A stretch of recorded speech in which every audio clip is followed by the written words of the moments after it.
নমস্কার বন্ধুরা, আশা করি সকলে ভালো আছেন।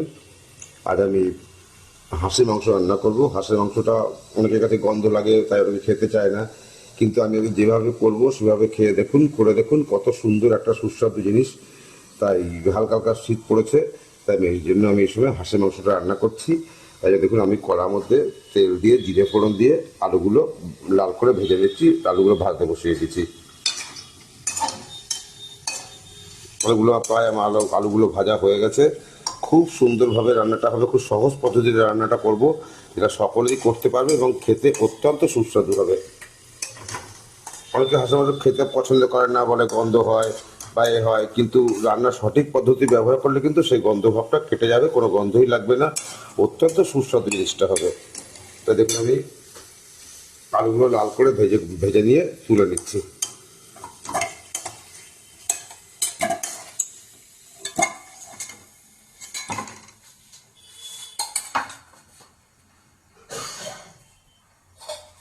এবার কড়ার মধ্যে গোটা গরম মশলা, দারচিনি, এলাচ আর লবঙ্গ দিয়ে দিলাম। দিয়ে আমি এর মধ্যে পেঁয়াজটা দিয়ে দেবো।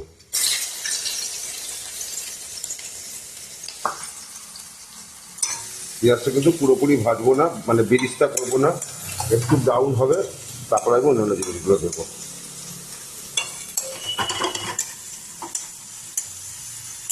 খুবই সুস্বাদু খেতে, রান্নাটা খেতে এত ভালো, প্রত্যেকেই পছন্দ করেন। হাঁসের মাংস একটা আলাদা একটা স্বাদ তার, হাঁসের মাংস মধ্যে।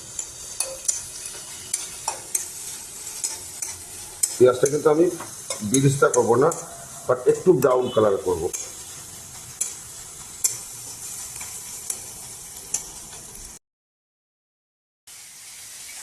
দেখুন, আমি এর মধ্যে আবার রসুন আর কাঁচা লঙ্কাটা, আদা রসুন আর শুকনো লঙ্কা কাঁচা লঙ্কা একসঙ্গে বেটে নিয়েছিলাম, ওটা আমি দিয়ে দিয়েছি।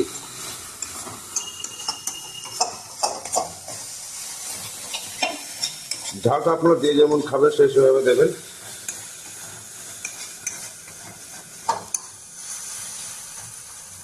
এবার আমি পেঁয়াজটা পেস্ট করে রেখেছিলাম, পেঁয়াজ বাটা দিয়ে দিচ্ছি।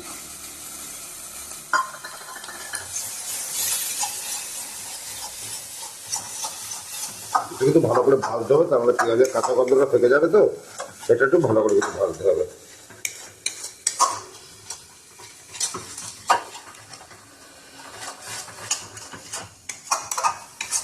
সুন্দর করে ভাজতে হবে এটাকে। মশলা যত কষাবে তত তার স্বাদ কিন্তু ভালো হবে, যেহেতু হাঁসের মাংস ক্ষেত্রে তো এটা আরো অত্যন্তই জরুরি।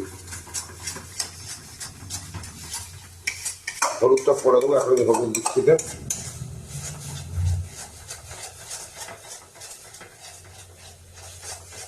একটু সময় নিয়ে কষাতে হবে, যাতে পেঁয়াজের কাঁচা গন্ধটা চলে যায়।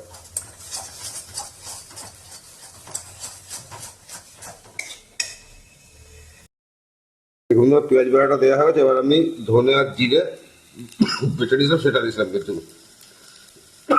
এটা বাটা মশলাটায় না রান্নাটা খুব ভালো হয়, তাই চেষ্টা করবে বাটা মশলা ইউজ করতে। তো মশলা ড্রাই হয়েছে, একটু আমি জল দিয়ে দিচ্ছি।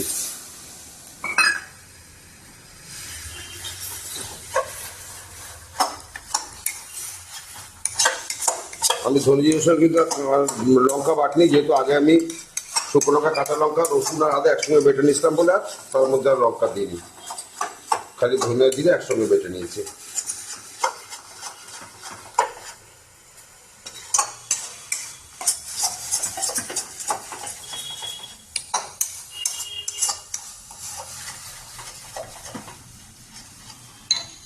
ভাজা হয়ে গেছে, খুব ভালো গন্ধ বেরিয়েছে। এবার দেখো বন্ধুরা, আমি হচ্ছে কাজু বাদাম আর টমেটোটা একসঙ্গে বেটে নিয়েছি, এইটাতেই কিন্তু গন্ধটা চলে যাবে, যেই গন্ধটা হয় হাঁসের মাংসের। হ্যাঁ, একটা বড় টমেটো আর আমি 8-10টা কাজু বাদাম বেটে নিয়েছি, এটা কিন্তু দেবে, তার ফলে স্বাদটা একটা অন্যরকম আসবে কিন্তু। এটাও ভাজতে হবে টমেটো কাঁচা গন্ধটা কাটানোর জন্য।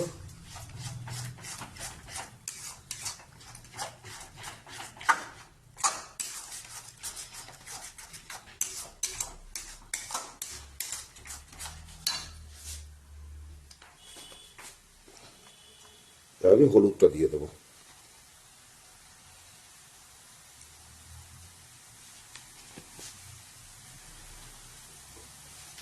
সামান্য একটু মিষ্টি দিলাম, নুনটা আমি পরে দিচ্ছি।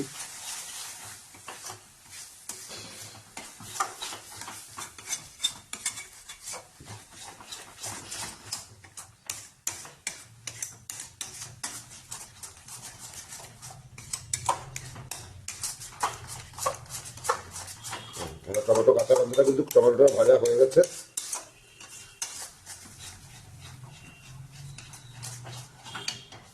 আমি একটু জল দিয়ে দিচ্ছি, সামান্য একটু।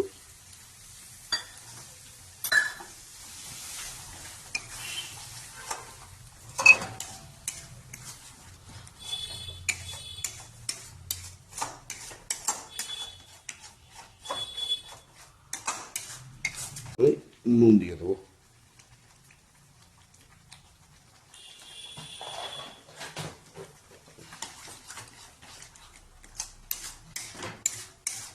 পুরো মশলাটা কিন্তু কষানো হয়ে গেল।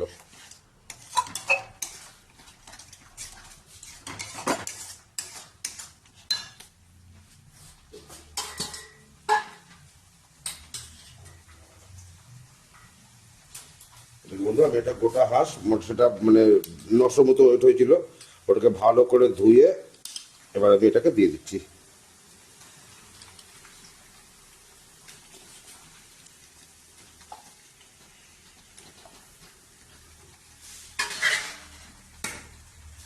এবার আমাকে কষাতে হবে, প্রচুর কষাতে হবে।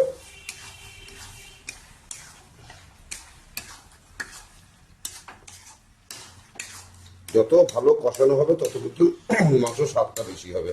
তাই জন্য আমাকে এখন একটাই কাজ, এখন পুরো কষাতে হবে। 5 মিনিট কষাবো, 5 মিনিট ঢেকে রাখবো, এরকম করে করে আমি জিনিসটা কষাবো। এখন যেমন দেখেন তো কষানো চলছে। হাঁসের মাংস একটু সময় লাগে, এটা সকলেই জানেন। তো এখন প্রচুর পরিমাণে কষাতে হবে। এখন মাংস যত বেশি কষানো হবে তত তার স্বাদ কিন্তু বাড়বে। এখন একটাই কাজ হচ্ছে, এখন খালি মাংসটা কষিয়ে নেওয়া।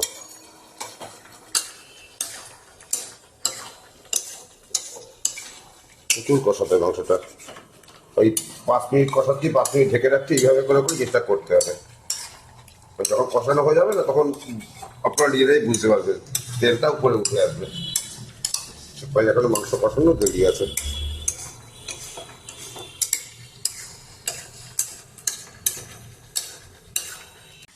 আর আমি ঢাকা দিয়ে রাখবো। দেখো বন্ধুরা, আমার কিন্তু কষানো এখনো হয়নি, আর একটু বাকি আছে। কালারটা কিন্তু একটু চেঞ্জ হবে, আস্তে আস্তে চেঞ্জ হচ্ছে। আর একটু চেঞ্জ হবে, তেলটা ভেসে উঠবে, তখন বোঝা যাবে যে পুরোটাই কষানো হয়ে গেছে। এখন আর মিনিট 5 কষাতে হবে।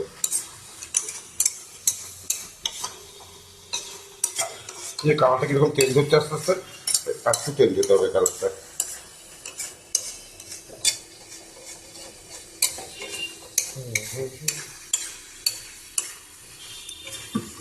পাঁচ মিনিট ঢাকা দিয়ে 5 মিনিট কষাচ্ছি, এইভাবে করে করে চেষ্টা করছি আমি। দেখে বলতে মাংসটা কিন্তু পুরোপুরি আমার কষানো হয়ে গেছে, পুরো তেল উঠে এসছে।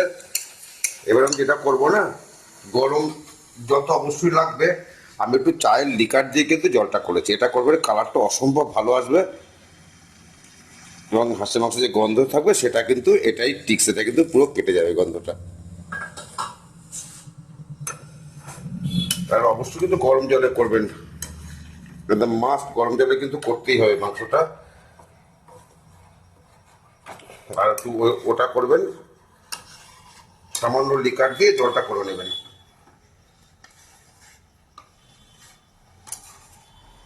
তারপর তো গরম মশলা পড়বেই, এখনো এখন ওটা ফুটতে থাকবে।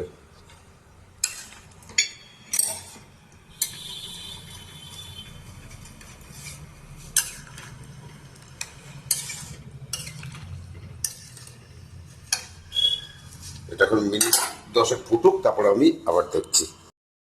দেখুন বন্ধুরা, মাংসটা পুরোপুরি আমার হয়ে গেছে। মাঝখানে আমি আলুটাও দিয়ে দিয়েছিলাম, সেটা দেখাতে ভুলে গেছি। দেখুন মাংসটা পুরোটাই সিদ্ধ হয়ে গেছে। এবার আমি যেটা করব, আমি গোটা গরম মশলা বেটে নিয়েছি, গুঁড়োটা দিইনি। এবার আমি এখানে 3 চামচের মতন গরম মশলা দিলাম।